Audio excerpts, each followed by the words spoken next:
Novel വായനയിലേക്ക് ഏവർക്കും സ്വാഗതം. ശ്രീ രാജേന്ദ്ര പ്രസാദ് രചിച്ച ഒറ്റമുലച്ചി എന്ന നോവലിൻ്റെ 20ാമത്തെ അധ്യായം ഇപ്പോൾ കേൾക്കാം. നോവൽ ഒറ്റമുലച്ചി. രചന ശ്രീ രാജേന്ദ്ര പ്രസാദ്. അധ്യായം 20. ഇന്നലെ എപ്പോഴാണ് പോസ്റ്റ് വന്നു പോയതെന്നറിയില്ല. താൻ ഇവിടെ ഇല്ലെങ്കിൽ വരുന്ന കത്തുകൾ ഉമ്മറത്തെ കവിഞ്ചിയിലിടും. വന്ന് കിടന്നപ്പോഴേ വൈകിയിരുന്നു. ഇപ്പോൾ നേരം ഏറെ വെളുത്തിരിക്കുന്നു. പത്രം വായിക്കണമെങ്കിൽ ശശാങ്കൻ്റെ ബാർബർ ഷോപ്പ് നിർത്തിയതിനു ശേഷം കൈക്കോറുടെ പീടികയിലേക്ക് ഇറങ്ങണം.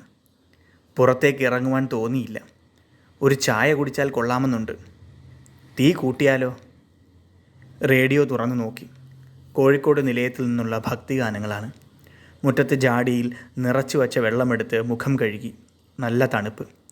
മാവിൽ നിന്നും പഴുത്ത പ്ലാവിലെടുത്ത് പല്ല് തേച്ചു. നല്ല വിശപ്പുണ്ട്. ഇന്നലെ ഒന്നും കഴിച്ചിട്ടില്ല. താഴെ തോട് വരെ പോയി. വെള്ളത്തിന് നല്ല തണുപ്പ്. തോർത്തെടുത്തിരുന്നെങ്കിൽ കുളിച്ച് കയറാമായിരുന്നെന്ന് തോന്നി. കയ്യും കാലും മുഖവും കഴുകി കയറി. ഇന്നലെ രാത്രി വൈകിട്ടും എത്തി കണ്ടില്ലല്ലോ മുരളി നിന്നെ. കമലാക്ഷി അടുത്തിയാണ്. പാടത്ത് പശുവിനെ ഇറക്കി കെട്ടുകയാണവർ. ഉത്സവ പറമ്പിലൊക്കെ ഒന്ന് പോയി. അത് നന്നായി. പെണ്ണ് ചായയുമായി വന്നപ്പോൾ നീ തൂക്കത്തിലായതുകൊണ്ട് വിളിക്കണ്ടെന്ന് ഞാൻ പറഞ്ഞു. ചായ ഞാനിപ്പോൾ കൊടുത്തുവിടാം. അമ്മയുടെ മരണശേഷം വീട്ടിലുണ്ടെങ്കിൽ ഭക്ഷണമൊക്കെ കമലാക്ഷിയടത്തിയുടെ വീട്ടിൽ നിന്നാണ് കൊണ്ടുവരുന്നത്. പുറത്ത് കുറേശ്ശെ മഞ്ഞ് വീഴുന്നുണ്ട്. മഞ്ഞുതുള്ളികൾ പറ്റിപ്പിടിച്ച പുൽത്തകിടിലൂടെ നടന്നപ്പോൾ അമ്മ പറയാറുള്ളത് ഓർത്തു. വെളുപ്പിന് മഞ്ഞ് വീണ പറമ്പിലൂടെയുള്ള നടത്തം വേണ്ട മുരളിയെ. ഇഴജന്തുക്കളുണ്ടാകും. അവ ഇറങ്ങുന്ന സമയമാണ്. അമ്മയ്ക്കപ്പോഴും എപ്പോഴും ഒക്കെയും പേടിയാണ്. അച്ഛനെ വിഷം തീണ്ടിയതിൽ പിന്നെ അത് 10 മടങ്ങായി വർദ്ധിക്കുകയും ചെയ്തു. കവിഞ്ചിയിൽ പോസ്റ്റ്മാൻ കൊണ്ടുവന്നിട്ട് ഏതോ മാസികയാണ്. ആകെ പീപ്പിൾസ് ഡെമോക്രസി മാത്രമേ പോസ്റ്റലായി തനിക്ക് വരാറുള്ളൂ. ഫെഡറേഷൻ്റെ കൽക്കത്ത സമ്മേളനത്തിന് പോയ കാലം മുതൽ വരുന്നതാണ്. ഇതല്ല. പ്രിൻ്റഡ് മാറ്റർ എന്ന അച്ചടി അക്ഷരങ്ങൾക്ക് താഴെ പേന കൊണ്ടെഴുതിയ മേൽവിലാസത്തിലെ കൈയക്ഷരങ്ങൾ കണ്ടപ്പോഴേ തോന്നി, എവിടെയോ കണ്ടുമറന്ന അക്ഷരങ്ങളാണല്ലോ. ആ അക്ഷരങ്ങൾ കണ്ടപ്പോൾ ഏറെ ആകാംക്ഷ തോന്നി. വെറുതെ. കവർ പൊട്ടിക്കാതെ ആ അക്ഷരങ്ങളെ തേടി മനസ്സ് പാഞ്ഞു. പല പേരുകളും മനസ്സിലേക്ക് കടന്നു വന്നെങ്കിലും ഒരു തീരുമാനത്തിലെത്തുവാൻ കഴിഞ്ഞില്ല. ഇപ്പോൾ എന്നും അങ്ങനെയാണ്. എന്തിനിങ്ങനെ വെറുതെ ആലോചിച്ച് സമയം കളയണം? കവർ പൊട്ടിച്ചു നോക്കിയാൽ പോരെ? കവർ പൊട്ടിച്ചു. 2 പകുത്ത വാരിക തുറന്നപ്പോഴേ മനസ്സിലായി അക്ഷരങ്ങളുടെ ഉടമ പ്രശാന്തനാണെന്ന്. അവൻ ജോലി ചെയ്യുന്ന വാരികയുടെ കോപ്പിയാണ്. ടൗണിൽ പോകുമ്പോൾ വല്ലപ്പോഴും വാങ്ങാറുണ്ട്. സ്ഥിരമായി അങ്ങനെ വായിക്കുന്ന പതിവില്ല. കിട്ടാനുള്ള സാഹചര്യം കുറവ്. ബസ്സുകാരോട് പറഞ്ഞയച്ചാൽ ഒരുപക്ഷെ കൊണ്ടുവരുമായിരിക്കും. പ്രശാന്തൻ പലകുറി നിർബന്ധിച്ചതാണ് പഴയതുപോലെ വല്ലപ്പോഴും എന്തെങ്കിലുമൊക്കെ എഴുതാൻ. കഴിഞ്ഞില്ല. പഴയതുപോലെ ഇപ്പോൾ അക്ഷരങ്ങൾ വഴങ്ങുന്നില്ല എന്ന തോന്നൽ. അമ്മയുടെ മരണത്തിന് ശേഷം പലകുറി ശ്രമിച്ചിരുന്നു എന്തെങ്കിലുമൊക്കെ കുത്തിക്കുറിക്കാൻ.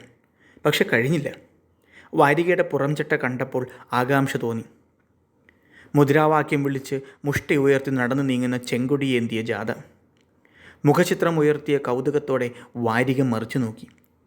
സഖാവ് AKG, സഖാവ് EMS, സഖാവ് PMG എന്നിവർക്കും സഖാവ് സഹദേവൻ്റെ പ്രതിമയ്ക്കൊപ്പം തൻ്റെ ഒരു പഴയ ചിത്രം കണ്ടപ്പോൾ അതിശയം തോന്നി.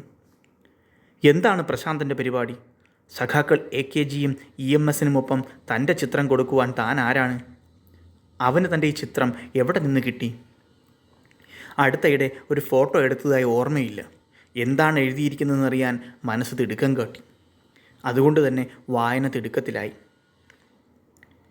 ചരിത്രപരമായും സാമൂഹ്യപരവുമായ കാരണങ്ങൾ കൊണ്ട് വ്യാപകമായി തീർന്ന മലബാറിലെയും വയനാട്ടിലെയും അട്ടപ്പാടിയിലെയും കുടിയേറ്റങ്ങളും കയ്യേറ്റങ്ങളും തടയുവാൻ ഒരു ജനകീയ സർക്കാരിന് മാത്രമേ കഴിയുകയായിരുന്നുള്ളൂ. ജന്മിത്വത്തിനെതിരെ ഭൂപരിഷ്കരണ നടപടികളിൽ ശ്രദ്ധാലുക്കളായ കമ്മ്യൂണിസ്റ്റുകാരും മറ്റ് പുരോഗമനവാദികളും വർഗസമരത്തിൽ മാത്രമായി ശ്രദ്ധ കേന്ദ്രീകരിക്കപ്പെട്ടതുകൊണ്ട് പാട്ടക്കുടിയാന്മാരുടെ ഭൂമി കൃഷിക്കാർക്ക് ലഭിക്കുവാനുള്ള നടപടികൾ മാത്രമാണ് അവർ ശ്രദ്ധിച്ചത്.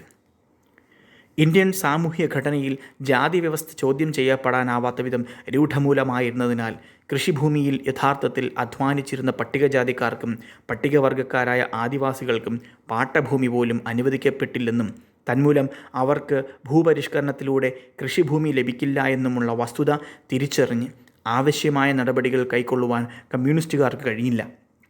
അതുകൊണ്ടാണ് മേൽപ്പറഞ്ഞ പ്രസ്തുത വിഭാഗങ്ങൾക്ക് 3-4 സെൻറ്റ് കോളനികളിൽ ഒതുങ്ങേണ്ടി വന്നത്.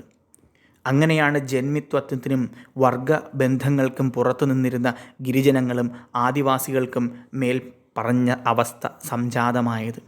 ഈ സാഹചര്യത്തിലാണ് ഒരു ഓർമ്മപ്പെടുത്തലെന്ന പോലെ പാർട്ടി നേതൃത്വത്തിലെ തന്നെ മുന്നണി പോരാളികളിൽ ഒരാളായ സഖാവ് KP മുരളിയുടെ വായന്നൂരിലെ ആദിവാസി സമരം വിലയിരുത്തപ്പെടേണ്ടത്. ഒരുപക്ഷെ പ്രസ്തുത സമരത്തിലൂടെ സംഘടനയ്ക്ക് പറ്റിയൊരു തെറ്റുതിരുത്തുവാൻ മേൽപ്പറഞ്ഞ സമരം ഉൾപ്രേരകമായി എന്ന് വേണം കരുതുവാൻ. രണഭൂമി പേജ് 6 മുതൽ 9 വരെ. പാർട്ടി നടപടികളെക്കുറിച്ച് പരാമർശിക്കാതെ നീളുന്ന ലേഖനത്തിൽ പറഞ്ഞിരിക്കുന്ന കാര്യങ്ങൾ വസ്തുതകളായി തോന്നി. ഇങ്ങനെയൊന്നും മനസ്സിൽ വച്ചായിരുന്നില്ല താൻ ഞാലിലെ സമരത്തിനിറങ്ങിയത്. മനസ്സ് പറഞ്ഞു തന്ന വഴിയെ നടക്കുകയായിരുന്നു എന്ന് മാത്രം. പക്ഷേ സമരം കഴിഞ്ഞ് ടൗണിൽ വച്ച് PMGയെ കണ്ടപ്പോൾ സഖാവ് പറഞ്ഞു, മുരളി, നീ ചെയ്തത് വലിയ കാര്യമാണ്. നീയാണ് യഥാർത്ഥ കമ്മ്യൂണിസ്റ്റ്. PMG അങ്ങനെയാണ്. വിഷയങ്ങളെ വസ്തുതപരമായി നോക്കിക്കാണുവാൻ സഖാവ് കാണിക്കുന്ന ആർജവത്തിന് സാക്ഷിയാകുവാൻ ഇതിനു മുൻപും കഴിഞ്ഞിട്ടുണ്ട്. സഖാവിനെ പോലുള്ളവർ സംഘടനയ്ക്ക് എന്നും മുതൽക്കൂട്ടാകേണ്ടവരാണ്. പക്ഷേ എന്തുകൊണ്ട് നേതൃത്വം അത് തിരിച്ചറിയുന്നില്ല? ചോദ്യം മനസ്സിൽ ബാക്കിയാവുകയാണ്. റേഡിയോയിൽ പെരുങ്കളിയാട്ടം ഓൺ റെക്കോർഡ് നടക്കുകയാണ്. ചെണ്ടയും വാദ്യമേളങ്ങളും ഉച്ചസ്ഥായിയിലാവുന്നു. വേവ് കുറഞ്ഞ ഉഷ്ണക്കാറ്റിനും ഉച്ചസ്ഥായിയിലായ ചെണ്ടയ്ക്കുമൊപ്പം മനസ്സ് പെരുങ്കളിയാട്ടത്തിലെത്തി. എവിടെയും രക്തവർണ്ണമായിരുന്നു. ചായമെഴുതിയ പെരുവണ്ണാൻ്റെ മുഖത്ത് തൻ്റെ ചായയുള്ളതായി മുരളിക്ക് തോന്നി. ചെണ്ടയ്ക്കൊപ്പം മനസ്സും ഉച്ചസ്ഥായിയിലായി. ശ്രീ രാജേന്ദ്രപ്രസാദ് രചിച്ച ഒറ്റമുലച്ചി എന്ന നോവലിൻ്റെ 20ാമത്തെ അധ്യായമാണിപ്പോൾ കേട്ടത്.